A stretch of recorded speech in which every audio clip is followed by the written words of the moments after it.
Hello, everyone. It's me, Love Always.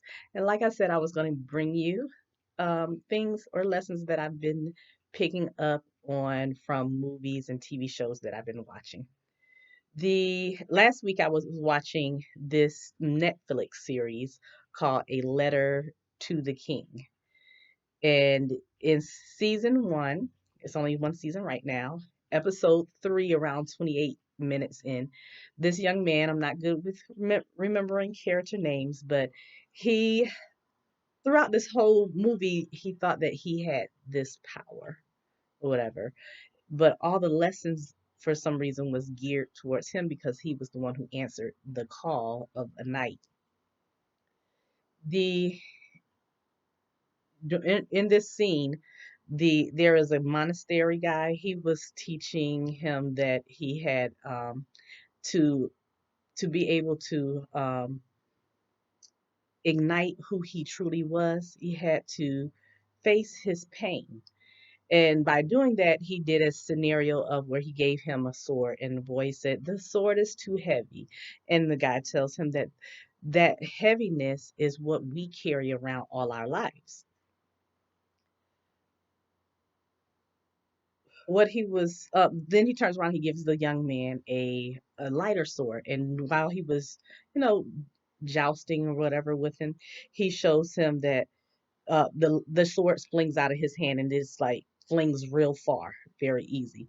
And what he tells him, that it's not the pain that kills us, it's what we do or how we when we avoid that pain that ruins us. Now, he goes on and he tells this young man that we have to face the pain. When you embrace the fullness and the heaviness of that pain, then you can harness that pain and embrace the fullness of its power to direct it. And in order to empower this young man, he told him to name his pain. So in the movie, he names it as loss because he lost his dad, his mom was taken away from him, all of these different things. My thing, the lesson is we all have a heaviness that we carry with us, or something that we feel is uh something that we don't want to face, or some hurt or trauma that we have, and we want to know how to let go. The only way you can let go of something is if you acknowledge that it's there, and then you have to redirect that energy. He named his as loss. Some of us have shame. Some of us have um, regret. We need to name our pain that we have, and in acknowledging that pain there and giving it a name, to say that this is what it was, but this is not who I am now. Um,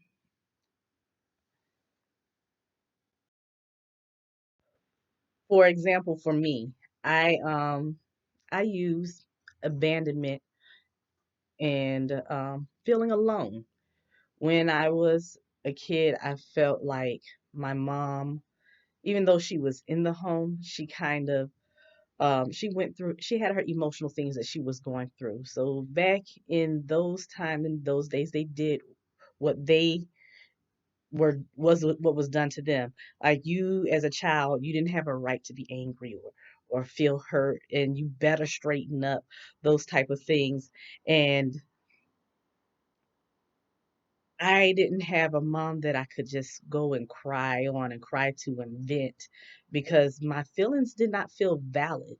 I didn't feel validated as a child, so I felt abandoned emotionally. So what I did to embrace and acknowledge that hurt is, I know that I felt abandoned and I felt alone and invalid. To embrace that, I acknowledged that, and I didn't need, not so much that I didn't need anyone else to validate me, but I validated myself, and I validated the little girl in me that didn't have that love and embrace and place to vent. And I created my own space. And then when I had my kids, I gave them permission to vent, to be angry, to express whatever emotions. Even to this day, if they're upset or hurt, They can come in my room and just lay across my bed and cry and just talk to me, you know?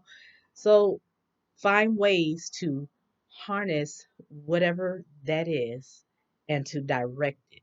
And for me, it just having my kids made it easier for me to redirect the things that I have to acknowledge because I want to teach my children how to handle or to face certain things in life. And the best way to do it is by example. That's me. Uh, remember A Letter to the King on Netflix. So find ways in your life to be a promotion of something and not the emotion of a traumatic past. I'm always trying to be a promotion of forgiveness and not the emotion of a traumatic past. Talk to you soon.